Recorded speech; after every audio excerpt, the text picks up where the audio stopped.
இலங்கையில் புறக்கோட்டை மத்திய பேருந்து நிலையத்தினுடைய புனரமைப்பு பணிகள் ஜனாதிபதி அனுரகுமார திசாநாயக்கவால் இன்னைக்கு தொடங்கி வைக்கப்பட இருக்கிறது.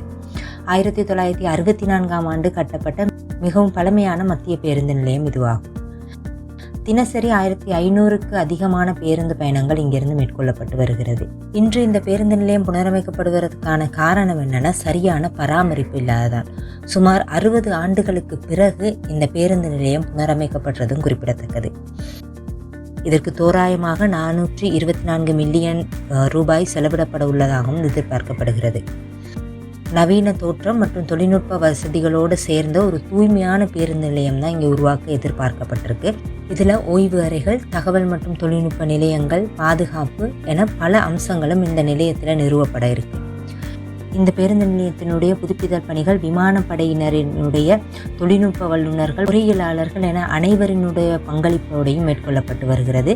கடந்த 2-3 தினங்களுக்கு முதல்லேயே இந்த பேருந்து நிலையத்தில் இருந்த பேருந்து சேவைகள் இடைநிறுத்தப்பட்டிருக்கின்றன. அதே மாதிரி இந்த பேருந்து நிலையத்தில் இருந்த கடைகளும் அகற்றப்பட்டிருக்கிறது. இந்த பேருந்து நிலையத்திலிருந்து நிறுத்தி வைக்கப்பட்டிருக்கிற அரசு பேருந்துகள் தனியார் பேருந்து நிலையங்களையும் குணசிங்கபுர என்ற தற்காலிக பேருந்து தரிப்பிடத்திலையும் அரசு பேருந்துகள் தரித்து நிற்கின்றன.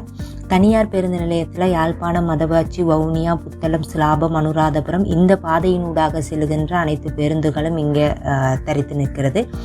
அது மட்டும் இல்லாமல் குணசிங்கபுர இது தனியார் பேருந்து நிலையத்துக்கு முன்பாகவே அமைந்திருக்கிற ஒரு தற்காலிக பேருந்து தரிப்பிட நிலையமாக இருக்குது. இங்கிருந்து கண்டி, கொழும்பு, நாவலப்பிட்டி, கம்பள, நுவர்லி, ஹேட்டன், மஸ்கெலியா, நல்லத்தென்னி, மட்டக்களப்பு, கல்முனை, அனுராதபுரம், திருக்கோயில், குர்நாகல், களுத்துறை, சம்மாந்துறை, அக்கரைப்பற்று, மொனராகல, பலாங்குட, பதுல்ல, தங்கால, ஆந்தோட்ட, மாத்தரை, அக்கலை, நீர்கொழும்பு, திருகோணமலை இது போன்ற தூரடங்களுக்கான அரசு பேருந்து நிலையம் தரித்து வைக்கப்பட்டிருக்கு. எதிர்வரும் 10 மாதங்களுக்கு இந்த தற்காலிக பேருந்து நிலையமும் தனியார் பேருந்து நிலையம் தான் பயன்படுத்தப்பட இருக்கிறது. 10 மாதங்களுக்குள்ள புதிய பேருந்து நிலையத்தினுடைய நிர்மாண பணிகள் நிறைவடையும் என எதிர்பார்க்கப்படுகிறது. இதுவரைக்கும் தற்காலிக பேருந்து நிலையங்களை மக்களை உபயோகப்படுத்துமாறு அரசாங்கத்தால் கோரிக்கை விடுக்கப்பட்டிருக்கு.